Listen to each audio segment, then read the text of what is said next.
Hello and welcome back to another episode of the On the Sideline podcast of Jackson and Kyle. I am Jackson, and I'm joined here, as always, by the man whose favorite team would make the playoffs if the season ended today. Kyle, how's it going? Doing great. Fantastic weekend for me football wise, and yeah, we're in a playoff spot right now. So the vibes are high here in New England, so I can't complain. Yeah, it was a tough week for you to miss, Kyle. I said I made an off the sideline podcast, and I said on there, I think it's probably the best. It's probably the best Sunday in on the sideline history with both the Bucs and Patriots wins. Winning in dramatic fashion, yeah. I mean, it's got to be up there. I'm trying to think. I mean, there hasn't really. We made the playoffs once, I think, during this podcast tenure, or twice, and it didn't go well either time. So probably right. Yeah, well, I mean, the first year went very well for me. The Bucs won the Super Bowl right away, so I guess. But for both of us, yeah, I think this is the first time that there's, I mean, I don't know. Maybe the Mac Jones rookie year there was something. Yeah, I'm sure we had some times, but that's definitely got to be up there. So we're both in good positions right now. Patriots feel pretty good, and then like you said, Tampa Bay 4-1, 4 one-score wins. Yeah, it's wild. I don't know if you wanted to get into any of the Sunday stuff, or do you want? I mean, I sort of thought like if you had anything you want to touch on real quick at the beginning, you could, and then we can just talk about more stuff as we go. I don't know if you had anything else. Yeah, I could do a couple things. Obviously, Mhm. the Patriots one's the big one for me. Obviously, that was a huge win. I think Bills did have a couple turnovers in that game for sure, so that added to it. But for the most part, I think what I liked most about that win was that it didn't feel like a fluke in a lot of ways. Like if you look at the yards per play, all that kind of stuff, um, the Patriots kind of matched the Bills play for the most part, like you said. Or like I said, that first Bills fumble was a little weird. You just had some unfortunate plays there. Um, but I do think the Patriots went into Buffalo on that primetime game with this young team and kind of matched them. I mean, both teams committed a number of dumb penalties and stuff like that. But I think both teams played very well, and the Patriots ended up winning at the end of the game. So I was very pleased with that. And then, yeah, I mean, I guess, do you have anything you want to say off that?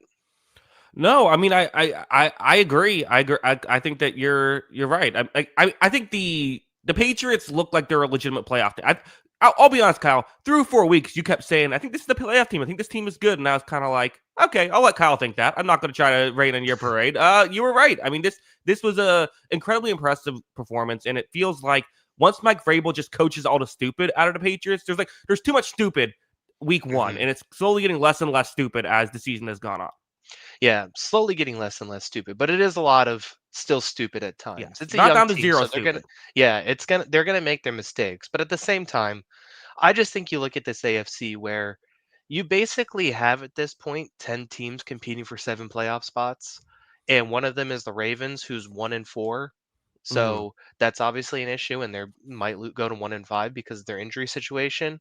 And you have the Chiefs, the Texans. I think the Bengals are trending out at this point, even with the 2-3 record. And then it's everybody else above the Patriots. So I think they're in a good position. The schedule is really, really easy from this point too. I was Yeah. looking at it like it's not unrealistic to say they're favored in 7 of their next 8 games before the bye week.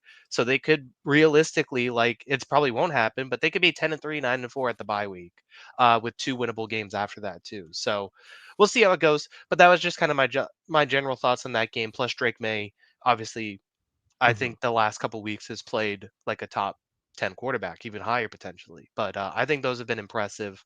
Couple other thoughts just around the league. The Tampa and Seattle game was awesome.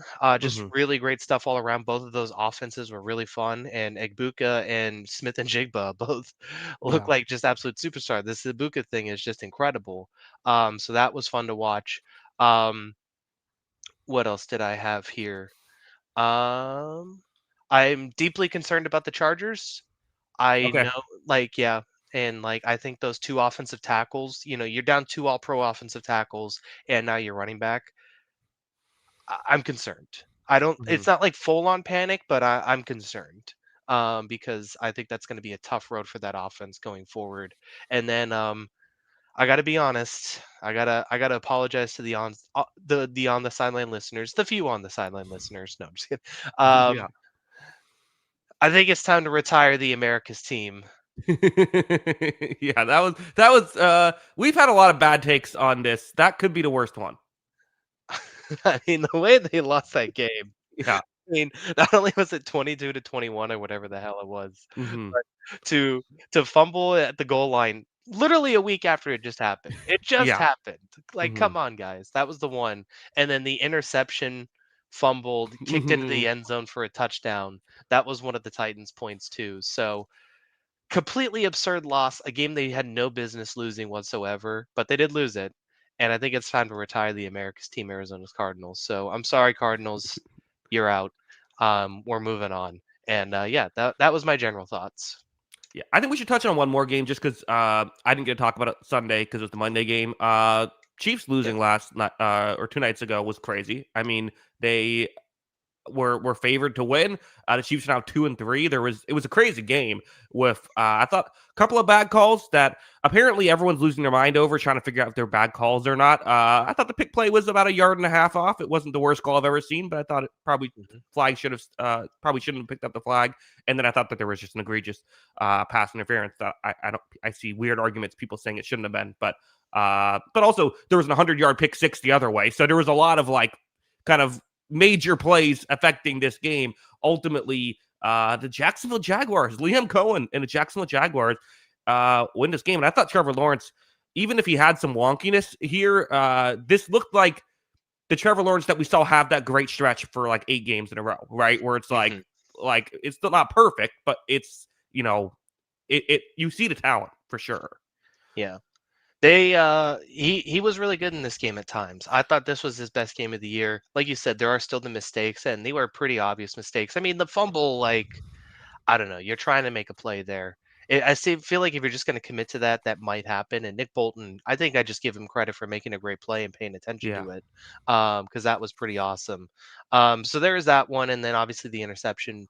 But yeah, uh, I thought it was a really good win for Jacksonville. Obviously, I thought, like I said, I thought Lawrence played well. They finally figured out a way to get Hunter involved in the offense. He had that big catch. Brian Thomas Jr. even looked a little bit more like himself. So they were able to all of that go down the field and score at the end. And Trevor Lawrence with that just hilarious final Yeah. touchdown. Hmm. That was really good. And, at times it didn't look good at this game, but I still think this coverage unit is really good too in this defensive line. I thought they still Hmm. did some really good things. The Chiefs were able to beat them down the field a few times, and Tyquan Thornton hit a couple of those big plays, all that kind of thing. But I still think consistently play to play, they do a really good job. And Kansas City at this point at 2-3. I mean, look, they're still good. I still think they're going to be fine in January. They're going to get Rice back, and the offense is going to be even better. But they got some issues. I think they got some real issues. They cannot run the ball. Like Patrick Mahomes is their best runner right now. I think Yeah. that's an issue, and I think a lot of smart teams are. And Liam Cohen, by all accounts, is a very smart offensive play caller. A lot of smart teams are going to look at this secondary and say, okay, we're going to throw at this guy, we're going to throw at this guy, and we're going to test those guys all game, and that's kind of what they did. It's no shock that Brian Cook and Shamari Connor are two of the leading tacklers in this game with 0 pass breakups. Yeah. It's fascinating. As you mentioned, Mahomes is the leading rusher right now, 190 rushing yards for him. It's a weird situation. We'll talk more about all these teams. Travis Hunter woke up. Was able to make plays on both sides of the ball instead of just one side of the ball. So that was cool. Yeah. No, he did some good things, and I like the way they used him a little bit more here, and I just want to see him involved. Let's get him the ball if he's going to be in on offense and see if he can make some plays, because you can't have him being part time both positions and then not using him in either position. So Right.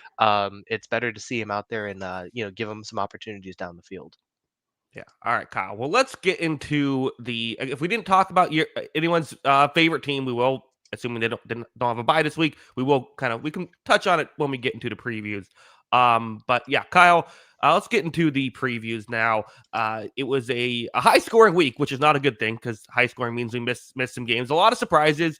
I believe we both got our locks wrong, if I remember correctly. Yeah. So that wasn't ideal. Let's see if we can get back on track here, Kyle. I still have a 1 point lead, so you give me a game to start off. Yeah, lesson learned, don't lock up the Giants. That's on me. Yeah. Um, and I'm gonna give you the smallest line because I think it's the most competitive game. And this inexplicably 4-1 Jacksonville Jaguars are home to the Seattle Seahawks. Who do you got? Y- Yeah, this was number one on my board as well. A good, a fascinating game. A game I'm really interested in.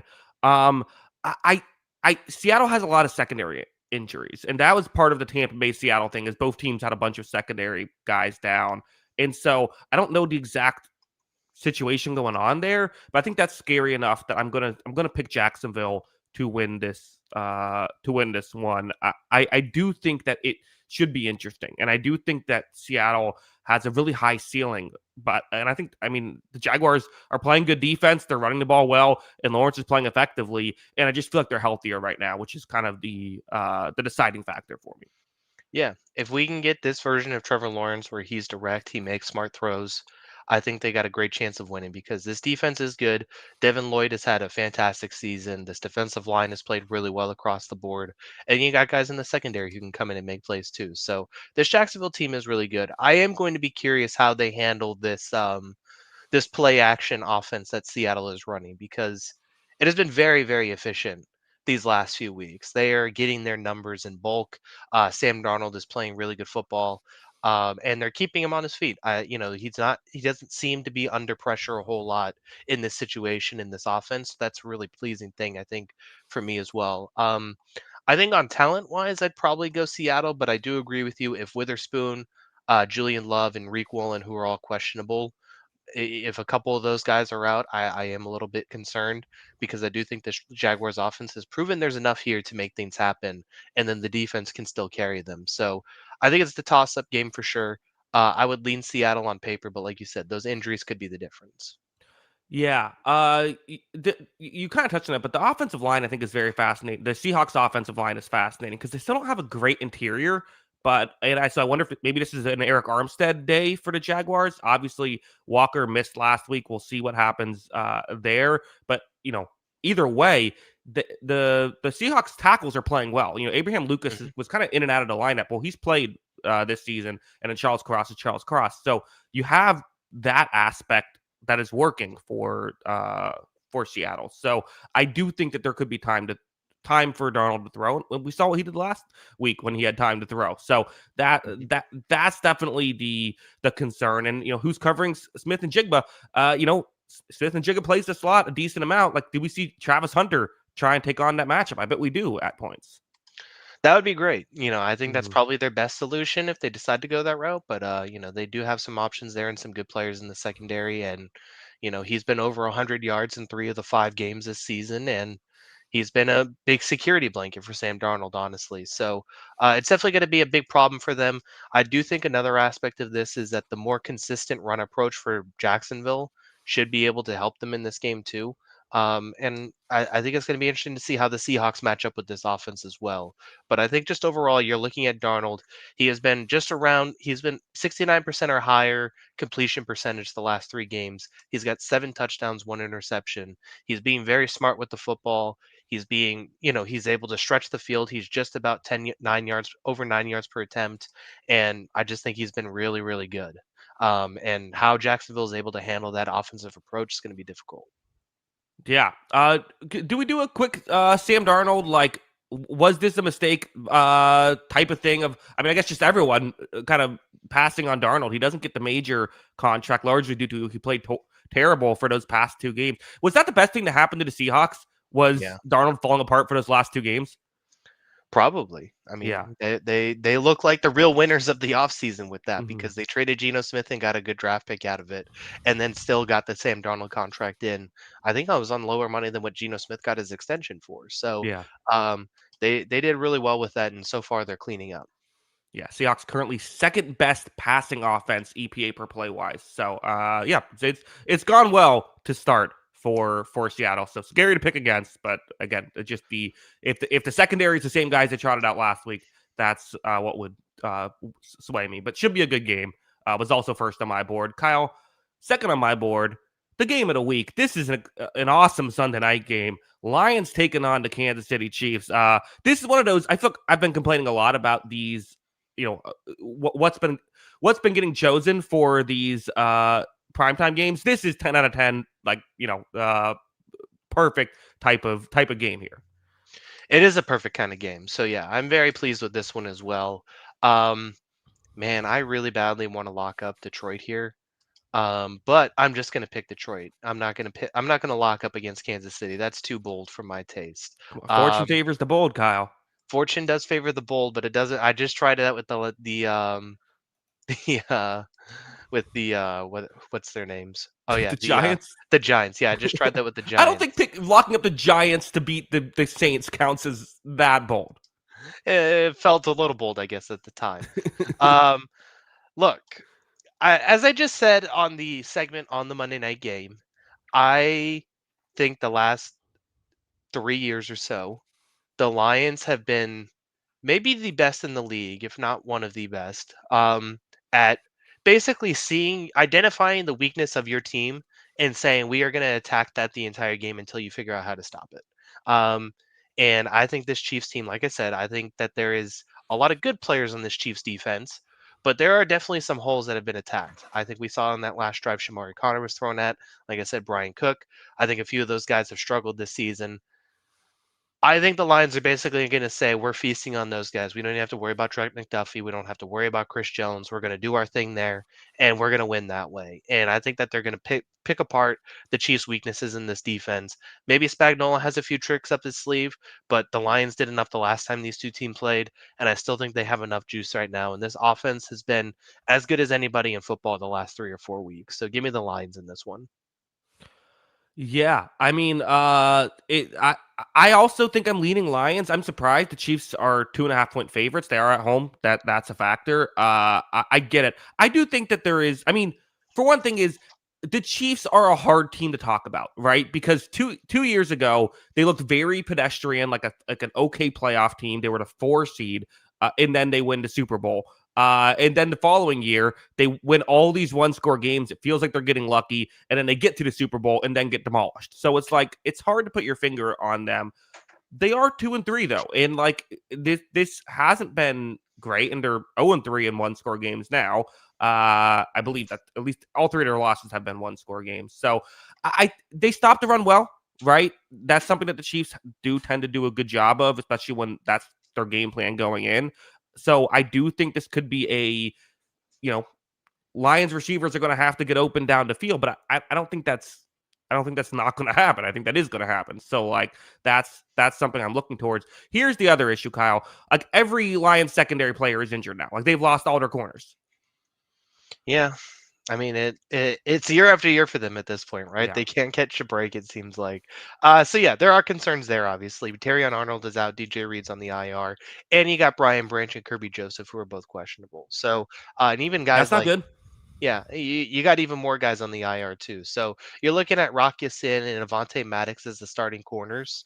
And you're Which I have looking to at say, a pretty solid 3 and 4 starting corners, right? Like yeah, that's not not ideal, but like that's for usually you're talking like undrafted guys go at that point. yeah. I mean, you might be looking at 4 and 5 because they still have Ennis Rakestraw too. That's also on IR. Right. So Yeah. like they have a lot of options. That Hmm. is good depth. But yeah. So that's your two. You also got Amik Robinson in the slot. You're Hmm. looking at potentially Thomas Harper and Lauren Strickland in safety. So See, yeah, that's usually what you expect when you're talking about like, oh, there's these many injuries. Like those are the names you're usually like, oh yeah, Thomas Harper. yeah. There are concerns. I will say though, I do think the one thing they've done pretty well this season, just as a defense, is I think their front four is good at containing quarterbacks. Lamar Jackson was 7 carries for 35 yards in their game. The Ravens still managed to score 30 in that game, but uh, they did okay at keeping him in the pocket. And I think right now what we've seen is Mahomes has made a lot of fantastic plays, extending plays, and he is Mahomes, so he's great at it. And he's still going to have that in this game. But if you contain him enough, we still haven't seen enough from this Chiefs offense, which still won't have Rasheed Rice, to get really, really excited about them, even against any defense. I feel like it's still going to be a lot of long, drawn out plays, and you just have to keep the ball in front of you. So I think that's the Lions' path to victory defensively. And I still think they're built to expose the Chiefs defense. So I still think the offense can score 28 or so on anybody, and that should be enough. Yeah. It is interesting. I think obviously we got to talk about Aiden Hutchinson. I expect they'll probably I would assume to try to put him on Jawan Taylor a lot, or maybe put him on the rookie Hmm. Simmons to see if they can he'll get his pressures with all of that. So it really is going to come down to can Mahomes throw the ball effectively, which the Chiefs just aren't really built to throw down the field, and that's kind of part of why I think I'm leaning Lions in this game as well, is because like you're asking the Chiefs to do something that they're just not used to doing, and they've done it more this season and better this season with Tyquan Thornton. But like it's just not something that they're fully built to do offensively. But again, Mahomes against backup corners, like that's why the Chiefs are favored. Yep. Yeah. So I mean, it makes a ton of sense. So they should still have success, and I still trust Mahomes to get things done.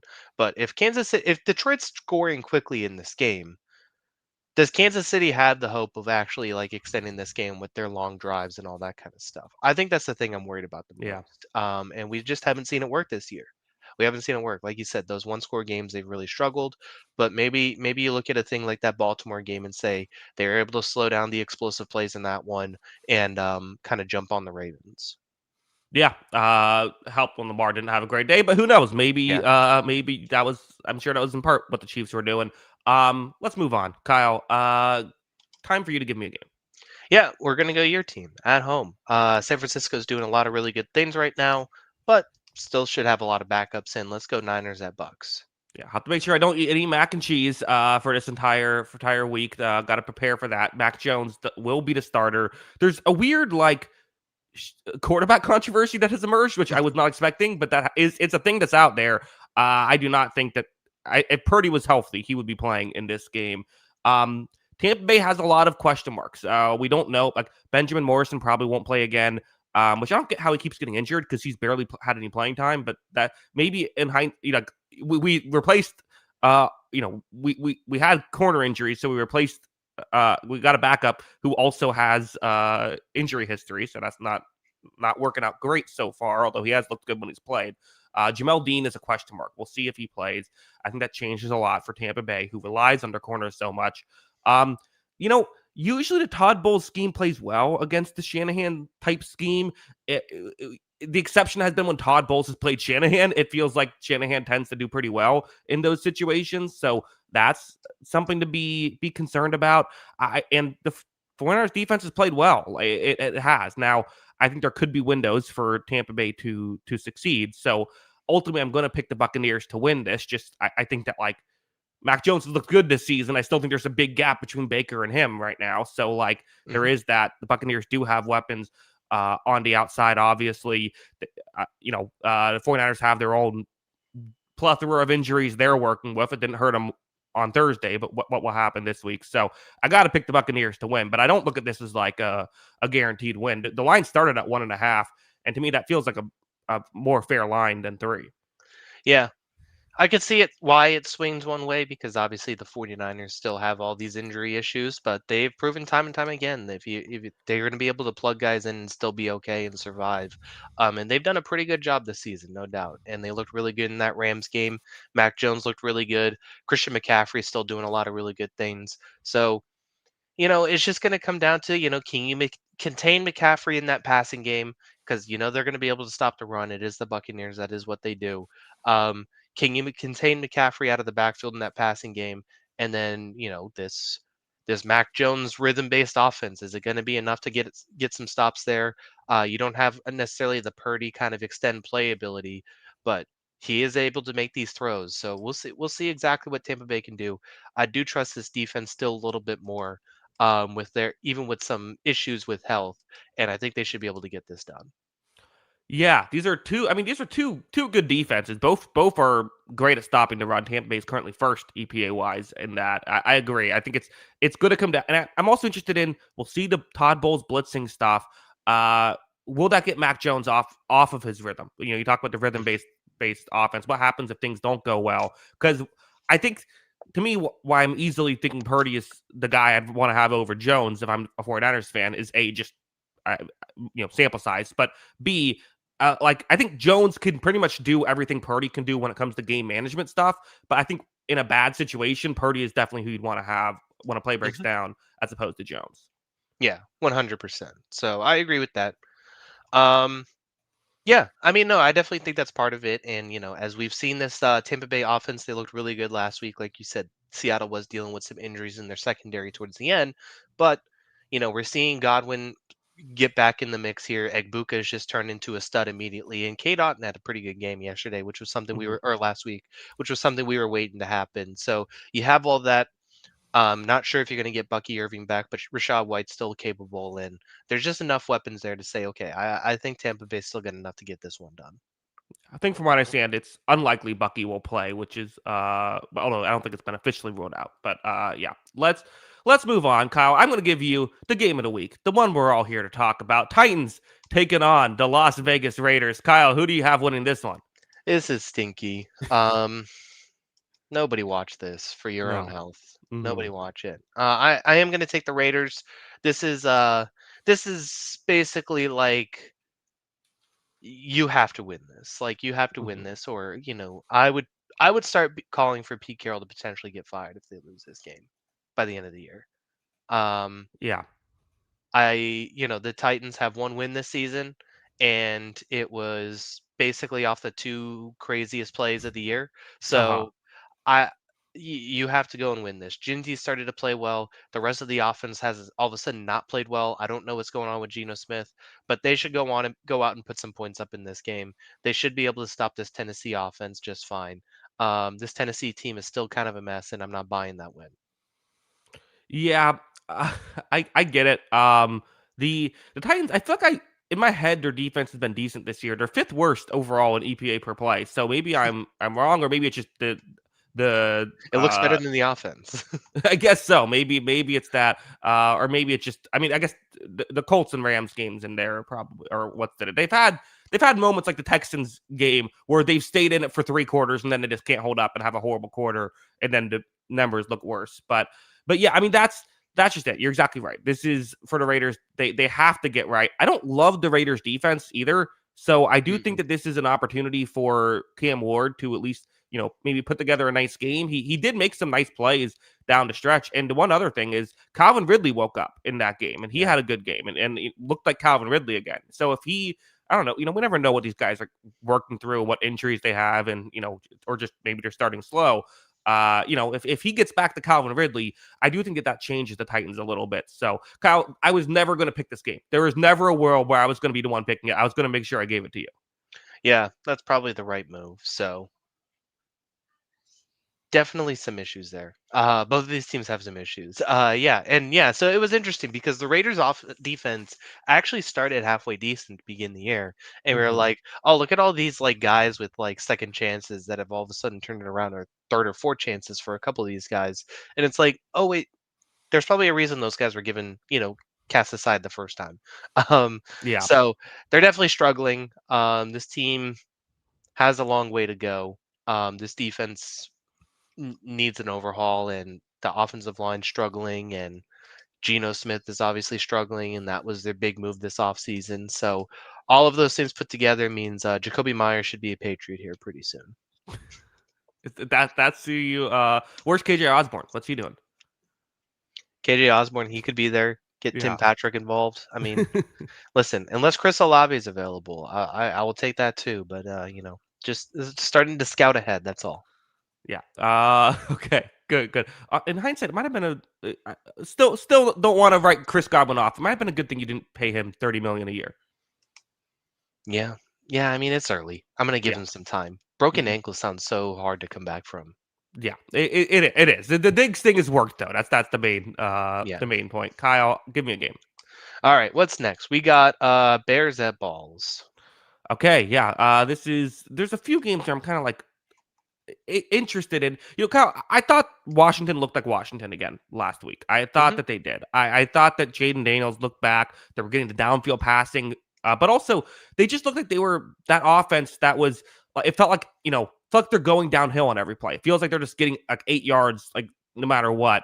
So I really like that. This Bears team has been such a such a roller coaster ride. I mean, like it's hard to figure out exactly what they're doing, but I do think I'm going to pick Washington to win, but the reason why I'm not locking this up, even though I do think that Washington is better than people realize, is I just think that this secondary isn't good, and that should be Ben Johnson could potentially have a field day with this. This is definitely a game that could end up in an upset. It could definitely. Like I don't think this Bears team is still 2-2. Like I Yeah. know it started so badly that everyone, that losing that first game the way they did, and then obviously giving up 50, everyone was ready to write this team off. But they get their bye week now. They're getting a few of their guys back in the secondary. Still don't have Jalen Johnson as far as I know. I don't think he's coming back. Um, Let me check that actually. Oh yeah, he's had surgery, so he's gonna be out for a while. Okay, so yeah, but the defense has played better still, and they still got good players on this offense. Roma Dunze has started to come into his own. We've seen some big Luther Burden plays, all that kind of thing. It's not impossible. However, Washington's defense, I thought, did look pretty good last week. We got a little bit out of Von Miller that game. Um, Granted, as we said, I think there are concerns with the Chargers and what's going on with them right now, but they at least look good. They look capable. They got some stops. I would be happy with that. And yeah, I mean, I think with the Corey Krosky Merritt, Jaden Daniels running combo, Jaden Daniels threw the ball really well, I thought, last week, and yeah, they got a lot going, and that was still without Terry McLaurin. So if they get him back in the mix this week too, this could be a really interesting team. Yeah, these teams, of course, very famously played each other last year. There was the Hail Mary that allowed Washington to beat Chicago. So, I'm sure Chicago's looking for a bit of revenge that way. I do feel like for last week against the Chargers, though, I just felt the Chargers didn't attack down the field with those against those hmm corners. Like I feel like the Commanders are like two good players away from having like a complete defense, but it's two important players, which is two outside corners. So I think and Trey Amos has been fine. It's just, I mean, it's really if they are one good Marshawn Lattimore away from being a good defense. Yeah, I would agree with that. But Mhm. they got a few plays out of some other guys. So if they can, if they can slow down these Bears guys, we'll see. But the Bears receivers have played pretty well this season, especially Adunze, and DJ Moore still had his moments. Uh, Unrelated, but Romeo in the chat says is a Raiders fan and says disappointed all they play is cover 3 zone. Yeah, I meant to mention that in the Raiders talk, but Pete Carroll coming back and just being like, "Yep, Seattle cover 3. This is defense. This is how it works." It's just like remember when Dan Quinn came back and he was like, "Oh, I gotta completely change my strategy. Like I want to still do what I do, but we got to mix things up." Pete Carroll's just like, "Nope, this is work. This will work." Yeah, how do you think what is it, Browner and Richard Sherman compared to Eric Stokes and Kai Blue Kelly? I think I'll take the Legion of Boom on that one. Yeah, that's probably right. Maybe so. Let's move on, Kyle. So now it's time for me to give you a game, giving you another. Well, this one's an interesting game. Again, I think there is upset potential for Browns taking on the Steelers. It's the divisional matchup. Where are you going? Yeah, this Browns defense is feisty. They kept them in games. They almost won. They almost stole that game against Um, you know who they are, the Minnesota Minnesota. Vikings. Yes, Yeah. I was there. I was paying attention. Uh-huh. Um, so yeah, I do think that is a big thing. I still think coming back from London after that too is going to be tough, and I think the Steelers still have enough. So I am taking the Steelers, but I do see the upset potential here because this defense is going to keep him in the game. And as we said, Aaron Rodgers has had a decent season, but he's also, I think, been fairly fortunate with some of his throws. And I didn't think he looked good against the Patriots at all, honestly. So um, if he's going to put the ball in harm's way, I think this Browns defense is going to take advantage. And if he can't move still and can't run and extend plays, which I mean he just can't because of his age, the Browns have a few guys on their defensive line that I think could cause some problems. Right. Yeah. The Myles Garrett going up against 41-year-old Aaron Rodgers is what's concerning. And I do feel like the Browns offense showed a little bit more life with Dylan Gabriel. I'm not saying it was hmm great, but it looked like they had backup quality quarterback play in, which is not what you would have said. Apparently Joe Flacco's still a starter with the Bengals. We'll talk about that when we get there. But it did feel a little bit better with Gabriel out there. I do expect things to be maybe just again okay. They do have explosive running back now. Like there is something there. Again, you still have to pick the Steelers just because. My concern is I just feel like Raj has been very up and down this season. I'm still trying to. I need to see exactly what's going on. because I feel like there's the concern there. You have to pick the Steelers just because like we have brains, but like I do feel like there's upset potential.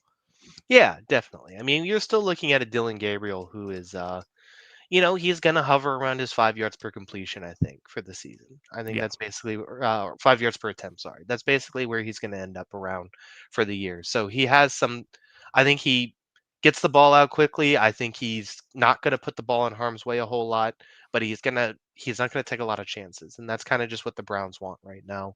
And they're seeing what they got out of him. So maybe it gets better, but it's all going to be won by this defense and this running game with Quinshawn Junkins, who had just turned into a monster, I think, these last 4 weeks, too. So that is an interesting one to watch. But this feels like it should be a game the Steelers defense plays well, which it hasn't consistently throughout this year. And then, if they get to 20, I think they're going to win.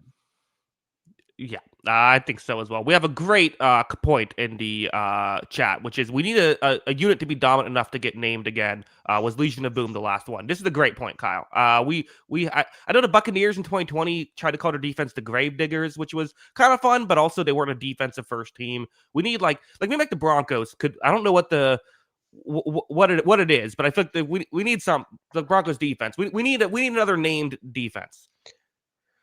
Well, the traditionalists we are, we just think the NFL is too soft now. You can't name any of these defenses like the Steel Curtain or anything like Oh, that. The is Purple that it? People Eaters, yeah, there's nothing comparable. Is it you have Um, to be like the Denver does a good job at limiting offense on occasion. yeah, doesn't commit penalties, Yeah, flagless. plays hard, but within the rules of the game.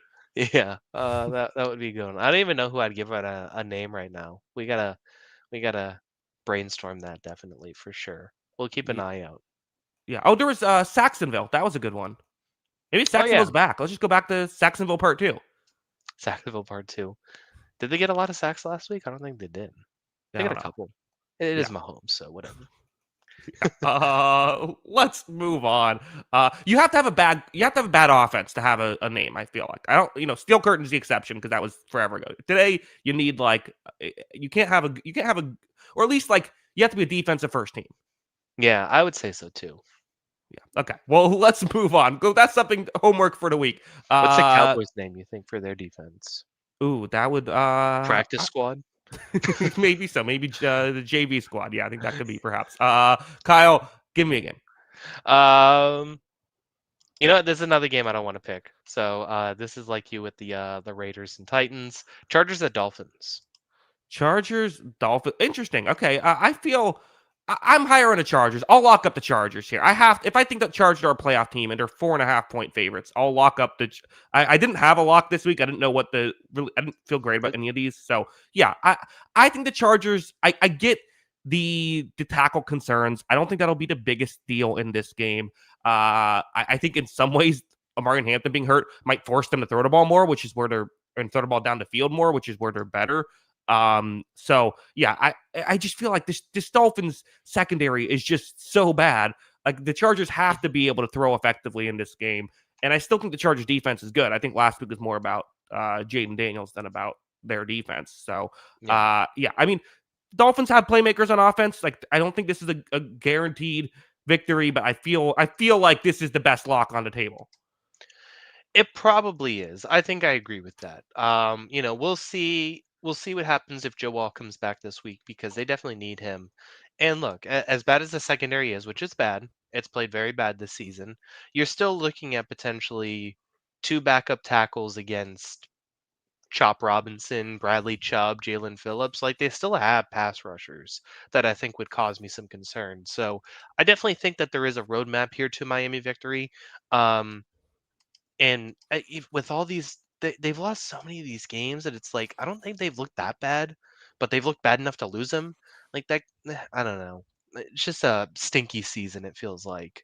Um, so I think that I do have concerns about the Chargers if those guys aren't going to be healthy, but I still think there is enough to win this game. I still think they're a playoff team. Like I said, it's not a full-on panic, but I am concerned about this group and their health right now. I mean, all our concerns about the Chargers' offensive line, the Dolphins just have that offensive line. Like, that's just what they're throwing out here. Like, they don't have injuries. Yeah. But they also design their offense knowing their offensive line stinks. Where Sure. the Chargers, I feel like, have designed an offense thinking their offensive line is awesome, which it usually is, and now it's just like not as good. Yeah, no, I get it. I just think the Chargers should be expected to win. The Chargers Yes. are better in, I think, legitimately every facet of this Yeah. game. Devon Would you Achane's rather better. Running would back's you rather better. have Tua or Justin Herbert? That's been a discussion. That's been but I'd rather have Herbert. Yeah, that's probably a fair take. I think so. I'd rather the guy who was getting MVP buzz than the guy who was saying should be benched. Yeah. Who was saying he should be benched? There was some talk after week one. Yeah. I don't know about all that. I mean, he was bad week 1, but Yeah. this team also makes sure to do everything they can not to employ a backup quarterback, so he probably should never be benched. He's got the Yeah. best job security in football. Well, him and Zach Taylor. Yeah. Let's move on. Kyle, I'm going to give you a game. Let's go. Cowboys taking on the 1-0 in their last one games. Carolina Panthers in Carolina. Who do you have winning? Yeah, I'm gonna lock this one up. Like you said, this isn't a great lock week at all, I Mm-hmm. think, but I feel enough confidence in the Cowboys here. And once again, like the defense played better last week. I know that the score line Mm-hmm. looks different, but that was garbage time. I mean, they were up big. And it is the Jets, so you put an asterisk on it because I don't think that offense is very good. But outside of that, those garbage time scores, I thought they played pretty well.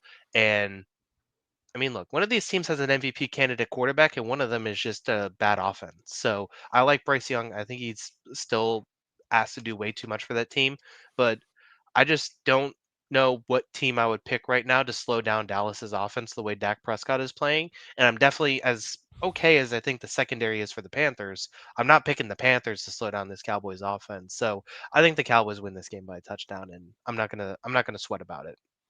Yeah, right. The Panthers defense has actually been they're especially their pass defense has been okay this Hmm. year. It has not been bad. It has not been great. It has been okay. The and you also wonder like, does it look better if if the offense was producing more in the games that they haven't produced? I mean, the reason why I'm giving you this game and the reason why I was afraid to lock it up is just it seems like the Cowboys play the same game every week. And we just saw them crush the Jets. So it is possible that like they've proven that they are a step above a team like that. You're right. This offense is a buzzsaw. It should be able to produce. But could we get some, hey, Panthers look solid against a team that I think and the Dolphins also aren't the worst team in football, even if they're not good. We saw, I mean, defensively, those two defenses have looked pretty similar this season. And Young was able to put up some stuff in that game. Can he keep it going? My guess is like yes, but they lose like 40-21 or something, right? Yeah. I mean, they could have the same exact game they did last week. Rico Dowdle could rush for over 200 yards, or Chuba Hubbard if he's back. They Mm-hmm. could get almost 100 yards out of McMillan. Bryce Young could have a good game. They could score 27 points, and I still feel pretty good that it's going to be like 35-27 or even like 31-27. Like I just feel like I'm in Yeah. that point now where like I think the Panthers offense could play one of their best games of the season this game because I don't trust this Cowboys defense, but I think they're gonna to cover this. It feels like they have to score 30 plus, and I don't know if they're gonna get 30 plus even on a good day, just because that's the way the Cowboys' offense is going right now. Like you said, I don't think this Panthers defense is bad, but it's just a different level. This is a different level. This is one of the elite offenses in football right now being played at probably the highest level of any group.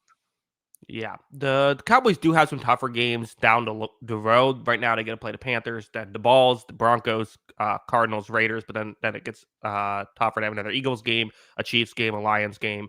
So got to make sure you clean you if they want to be a playoff team, which they do. This is a team that has a chance to make the playoffs at 2-2-1. This is can't lose this one. Yep. Yeah, they gotta win this one for sure. You And the know, Panthers also, if they want to make the playoffs, this is one they got to win. that is true. Yeah. Be Yeah. 500 for win right Yeah. there. Yeah, you're in the mix at that point. Yeah, I mean, Dallas, they have impressed me this season. I mean, they had that stinker against Chicago, but for the most part, I think they played pretty well throughout. And even against good teams, I think they've played well. So we'll see how it goes going forward and if that team ends up in the playoff mix. But that offense is a playoff offense, and that's just the difference for me. Yeah. Let's move on. Kyle, give me a game. All right. Let's go with Bills at Falcons. Yep. Next to my list as well, another NFC South match. NFC South was undefeated last week, Kyle. NFC South is hot right now. Oh, With the Saints, Panthers, and Buccaneers winning. I'm picking the Bills. This is one that I was considering locking up again. Don't feel great about any of these locks. I didn't really want to because Falcons have definitely been a bit up and down. We only have 4 games to figure out what they are because they did not play last week. So they are going to be fresher as well. I still am. The defense has played well for Atlanta outside of a horrible Carolina game. You have that aspect. So I do think that there is intrigue with this Bills offense that, I mean, last year it was awesome. I mean, it was efficiency stats. It was number one. It's still number one in EPA per play, but it just doesn't quite feel as good, I guess. I think especially because what I've beaten up on certain teams. Didn't look great against the Patriots. Even against the Saints, it kind of sputtered for a while. Even against the Dolphins and Jets. I mean, you look at the defenses they played. Really, the Patriots are by far the best one. And even the Dolphins and the Jets games, it felt like it took them a while before they finally got going. So yeah. that's the intrigue. But again, it's the Bills. They should be able to move the ball. They're going to put up points. I doubt they'll be held under 20 points or even 220 points like they were last week. The question for me is, can Atlanta pass the ball down the field on a secondary that has given up some stuff this season? Yeah. Well, look, when you go up against the best team in football, you're going to have some issues, I think, especially winning that game and moving the ball as effectively as you do normally. But it's fine. They're going into this game. Look, Buffalo, I still think it's going to be fine on offense. I think they were a bit on cruise control, and maybe that was part of it with last week, where they'd kind of been asleep the last 2 weeks and weren't ready to play at that level. I think that could have added to it, but I do agree with you because, like, if you look at the our last two data points on Atlanta, are could not be polar opposite. It was maybe their worst game of the season versus their best game of the season. So, listen, I think Penix 2 weeks ago was awful. I think the last game he played was 3 weeks ago was awful. 2 weeks ago, I thought he was pretty good. Um, and yeah, I think that there are opportunities to throw against this Buffalo secondary. And if he's able to make those throws, I think that they have a chance to win because this secondary is beatable. And you have Drake London, you have Darnell Mooney, you have Kyle Pitts, you have pass catchers in that group. Even Bijan Robinson out of the backfield can make some things happen. But if you go into this game trying to win on the trenches, which is what Atlanta tries to do sometimes, especially with their offensive line, I think you're going to struggle against Buffalo. So, how Penix performs in this game, the downfield passing, I think is going to be a big part of if Atlanta could pull off the upset. But I'm just not worried about Buffalo, and I could see it being a get right game after the last week. Yeah. It's I I think that that's certainly in the cards. I do think there are some stats you look at that favor Atlanta. For one thing, Bills run defense has not been great. They brought them 5 in run defense EPA, and I was kind of wondering, okay, well, how much of that is because they've gotten up in some of these games and haven't been playing the run? So I kind of there's a way that you can take out garbage time, so each team has to have at least a 30% chance to win. Even in that, they're still a bottom 5 run defense, so it's not with that. So I do think uh that's an option. Obviously, we know the Falcons like to run the ball. The other thing, Kyle, in terms of pass frequency over expected, the Bills, so that's like taking into account specific situations. How often do you throw? The Bills are basically middle of the road. That's not what they should be. They should be more that you have Josh Allen. I get you want to establish the run and probably just don't want Allen to take as many hits in the regular season, but like this is not the best way to win the game. Yeah, it doesn't feel like they're maximizing things, and I think James Cook is a good back, and he's had a good year, but Josh Allen is your superstar. You want to use him as much as possible. It feels like in situations that should be advantageous to you. So I definitely agree. And Yeah, I mean this feels like a game that I wouldn't be shocked if we end up if like Bills score 40 in this game. And it's like, oh yeah, they're Mhm. mad, and that's just kind of how it goes. Yeah, maybe. We'll see. Also, I checked. I took out garbage time for the Bills as well. They're actually significantly. If you take out garbage time, they're significantly a team that runs the ball more than passes the ball, which is Hmm. fascinating. So, but I don't know. We'll see if that continues. Feels like Josh Allen might need to start throwing more. Kyle, time for me to give you a game. Let's let you talk about your team, the 3-2, 7 seed if the season ended today, New England Patriots, better record than the Chiefs. Kyle, actually, before we get into this, you tweeted out a tweet that I responded to on Twitter, which was, "Hey, AFC looks wide open. The Bills don't look as good. The Chiefs don't look as good. Ravens don't." How much of that was a Patriots tweet? I mean, I'm a little excited. Yeah, Um, I I don't think the Patriots are ready I'm to just win. saying you didn't Yeah, do the same thing with the NFC. You didn't say like, "Oh, no, NFC looks kind of open." Like, no, I did not. Look, I want to be excited about this Patriots team. sure. Um, and yeah, I think that they got an opportunity here. I don't think they're good enough to win the AFC. They're still too young. But let's just say hypothetically, these last 2 weeks, what we've seen from Drake May. What if he's this good? What if he is this good at this point? Like at that point, you get in the playoff mix, anything's possible if you have that level of a quarterback. So, you know, could be something to talk about maybe as we go to the deadline. Do you go for a guy like a Jacoby Myers or Chris Olave? Do you try and add another player to this defensive mix too? Like a Jalen Phillips, I guess, could be an option, something like that, and try and go for it. And I think the Patriots at this point, like, look, this is the beginning of their stretch that should be winnable. They play the one-win Saints, they play the one-win Titans, and they play the one-win Browns right now. Their next 3 games, like it's this team under the expectations currently should be 6-2, heading into home game against Atlanta on November 2nd. Like that's just the expectations at that point. So Diggs has been really good this last 2 games for this team. It's completely elevated the offense, and all that mixed together. I mean, the Patriots should win this game no problem. Yeah, and kind of what I brought up when we started the show, they're just getting better every week. And this is Mike Mhm. Vrabel should be like coach of the year front runner, right? Like this is how usually coach of the year is given out is Yeah. what team is the biggest surprise. I guess the Colts are there as well. hmm But like Shanahan should be there too, just with what they've had to deal with for sure. you are correct. Yeah, I'm not saying who I would pick. I'm just saying who I think the way the award tends to go. I think that he's got to be at least in the conversation. And this is yeah, you're right. This is the game you have to win. Kyle, I just saw this and it shocked me. Okay, so Chris Olave leads the team in snaps among wide receivers. Rashid Shaheed is second. Can you guess who is third among wide receivers in snaps for the Saints? Is it Brandon Cooks? Brandon Cooks. I had to double check and make sure it was still that Brandon Cooks. Yes, that Brandon Cooks is third in snaps. Yeah. With 246 through 5 games. This guy's going to have 800 snaps this season.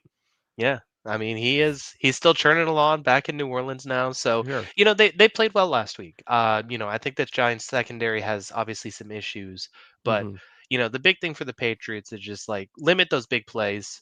Don't let Shaheed and Olave get behind you because Shaheed had 2 or 3 monster catches in that game. That really felt like it moved the offense. So if you can limit those big plays, you should have no problem beating the Saints, I think, overall. So we'll see how the Patriots stay locked in. This could be like a letdown week after a huge emotional win, but Mm-hmm. they are the much more talented team. Here's the other thing, Kyle. Saints are playing a turnover game. They had a stretch last week where they forced the Giants to commit a turnover on 5 consecutive possessions. The Patriots, that's kind of been a thing. The fumbles have been a thing. Even against the Bills, there was another Ramondre Stevenson fumble. That's the concern, right? I feel like if this turnover Mhm. battle is tied, I trust the Patriots to win this. But like, I don't know. That feels like more than a usual game, a way that the Saints can win. Yeah. Yeah, no, I mean that is a big thing, and that's why the Patriots lost one of their games. So I mean, turnover Mm-hmm. battle is going to be a big thing. So I think that they have to just stay disciplined, and for the Patriot mantra, do your job. That's just kind of feels like how this week should go. If you're going to beat these next 3 teams, which you should, it's just kind of do your job and get your win and get out of town. That's kind of the goal. Yeah. Last question before we move on. Kyle, if the Patriots had to lose this game, but that would guarantee that the Yankees lose tonight, would you take that deal? uh, no, I'm fine. I don't think that Yankees team's very good, so they're Okay. not winning the World Series. Oh no. Hopefully that doesn't get clipped. I felt pretty confident not going to. And then David Ortiz is like, "Well, it's over." I'm like, "We can't do that. You can't say that on TV." Of That all Aaron, the people to say it, it's David uh, Ortiz too. Just ridiculous. yeah, the Aaron Judge homer was kind of cool. Yeah, I guess so. It's kind of cool. Yeah, cool play. We're all rooting for the Yankees to lose. That was pretty awesome. Kyle, let's move on. Give me a game. Cardinals Colts. Okay. Yeah. I mean, Kyle, I can't trust this Cardinals team. I'm picking the Mm, Colts to win. I mean, I get it, right? Because there is still talent with the Cardinals. I think I had them. I have one team ahead, but I had them higher as well. Just because, like, I understand logically why the Cardinals should be able to make a game out of this. mm-hmm. But illogically, the Cardinals have not had logic in any of their games so far. So how can I try to factor that in? I mean, okay, listen. Cardinal Marvin Harrison Jr. has gotten going. You have Trey McBride. You have the whole thing we talked about the Colts is they just have 22 good starters. The Cardinals have ways they can get past that. They have like, if everyone's a 7 out of 10 or better for the Colts, the Cardinals have 8 or 9 out of 10s in certain positions. And I still feel like Kyler Murray is playing well. He got injured and missed some time. That was part of how that comeback happened, Mm-hmm. which it was a foot injury. He did not get concussed by the ball, despite what people thought. But I mean, yeah, the Colts offense is awesome, and I think that they will continue to be awesome. I think they'll be able to scheme stuff up, and I think the Colts will win. So logically, this should be like a 24, or I guess maybe like a 27-24 game, but like just with way things are going, I feel very confident picking the Colts. Yeah, I feel confident picking the Colts too. Cardinals are just not making the key plays they need to. I do think Kyler has played well this season. I have agreed with that. He hasn't got the help that he needed at the time. So yeah, I think that there is opportunities here still for the Cardinals. I think the defense has played well this season. Like we have seen that improvement. Granted, it hasn't been the toughest competition in all of their games, except for I It's thought been they like the played. weakest competition. Yeah. They played pretty well still in that Seahawks game in the second half. So like that They was did. something that the second half, first half they Yeah. struggled. But yeah, that could be something you look at too with the Cardinals. But man, the Colts just look like a buzzsaw right now. They've played really well basically in all their games, and that's really big. And then the Cardinals just make too many mistakes. They make too many mistakes when it feels like that they should win these games. And, you know, this is a team that probably is looking at what they've done this season and say, with this schedule, we probably should have been 4-1, and they're 2-3 and trending down. So yeah, it's got to be the Colts. Yeah. They've played 5 so and 0 well was this year. Yeah. 5 and 0 was on the table with how these games have gone. Like, Hmm. I mean, the Seahawks I think were the better team. Cardinals, 49ers was total coin flip, and then Titans was just a complete complete collapse by Arizona. So they should at least be 3-2. I expect them to be 2-4. Come on, Cardinals. I'm still rooting for them. There is so much. This is the most talent. Well, I was going to say the most talented 2-3 team. That's probably the Chiefs, but this is the most talented 2-3 team that has played 3 of the worst teams in football.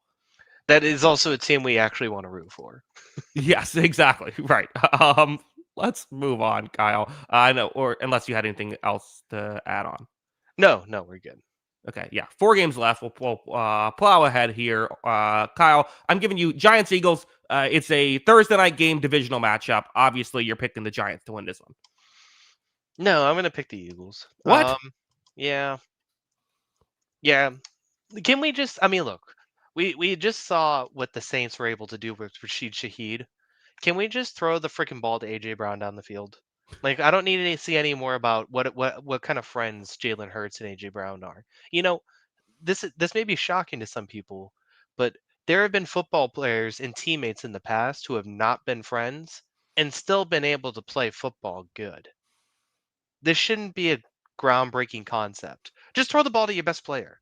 I'm so sick of this stupid offense. The Eagles are so boring to watch. I'm so sick of it.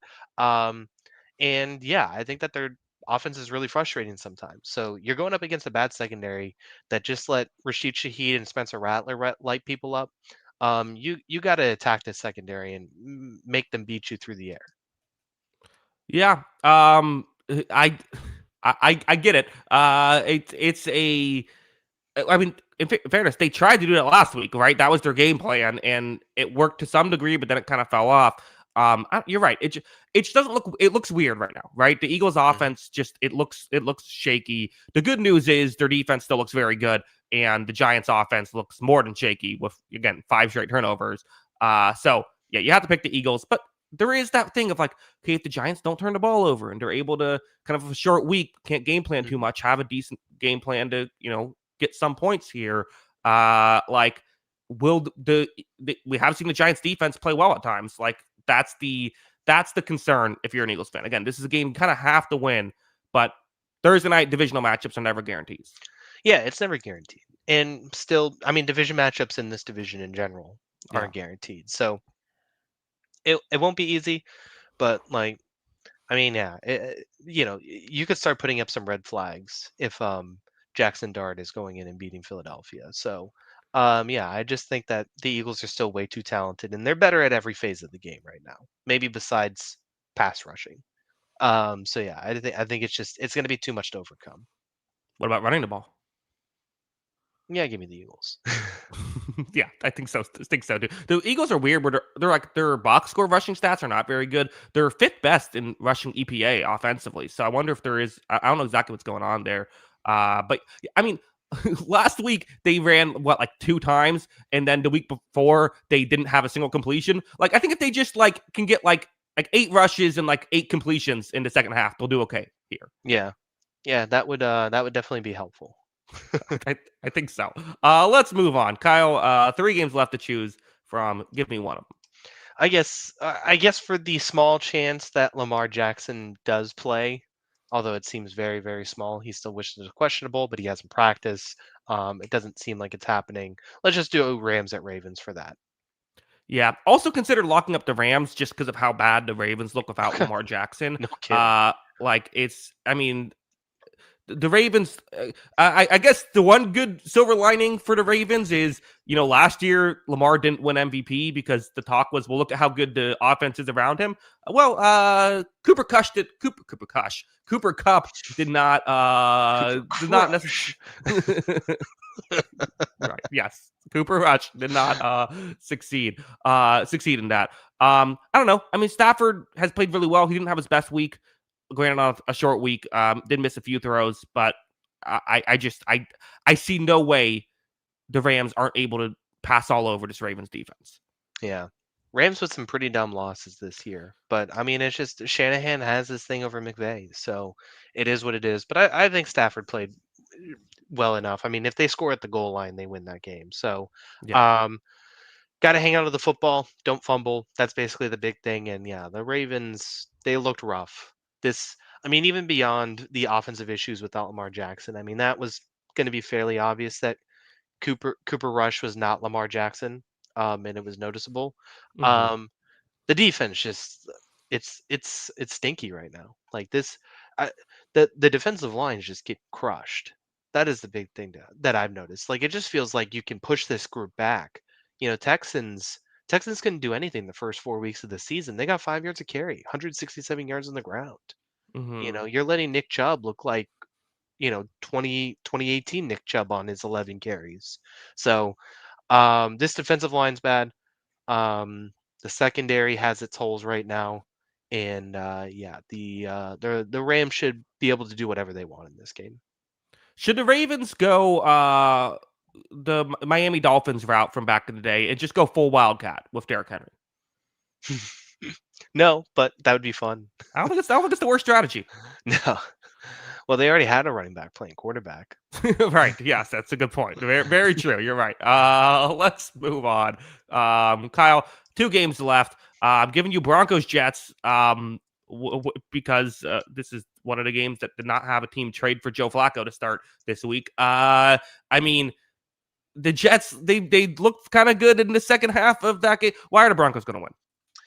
This secondary is too good. They're not going to be able to throw the ball at all because we haven't seen Justin Fields outside of week 1, which was just appears to be the biggest anomaly ever.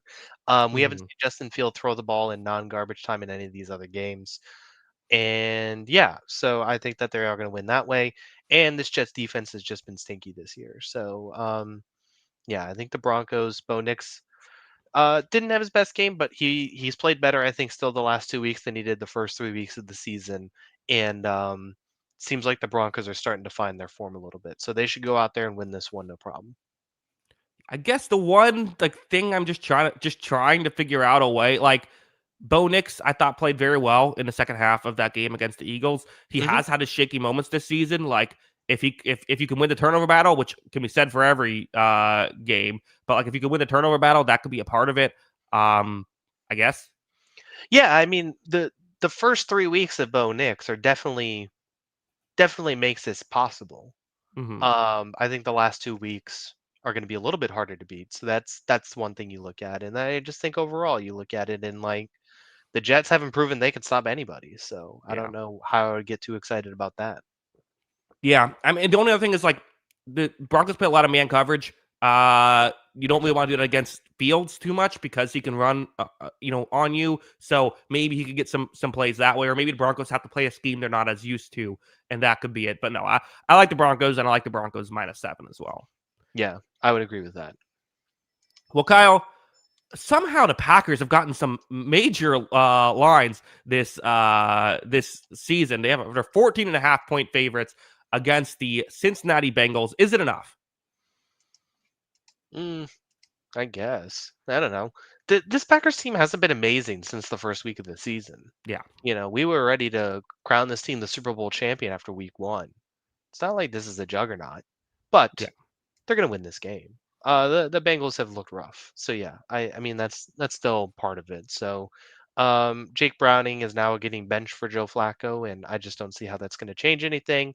Joe Flacco could find he had that thing with Anquan Bolden where he would just throw it as high as possible, and That's a good Bolden would point. either catch it in or get a pass interference.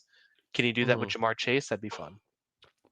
That's actually a great point. Flacco, because I was kind of wondering, like, why do you even make this trade? Why do you add Flacco? He is someone who will just throw the ball down the field, which is, again, I don't think this is going to work out, but like, I get that's what's interesting. Do you think how long do you think it'll take him to learn the Zach Taylor offense? If I that's the think offense that I just it's said, then not long. Yeah. yeah, it's like the meme of what I forget who it was, but the coach of the Cavaliers and Oh, like drawing up a play, and it's just LeBron James pointing to the basketball hoop, like just like LeBron yeah, go score. Like I think that's pretty much it. It's gonna just be throw it to those two guys. yeah. That's probably a good chance. Yeah, for sure. Probably a lot of go routes of T Higgins and Jamar Chase in this game.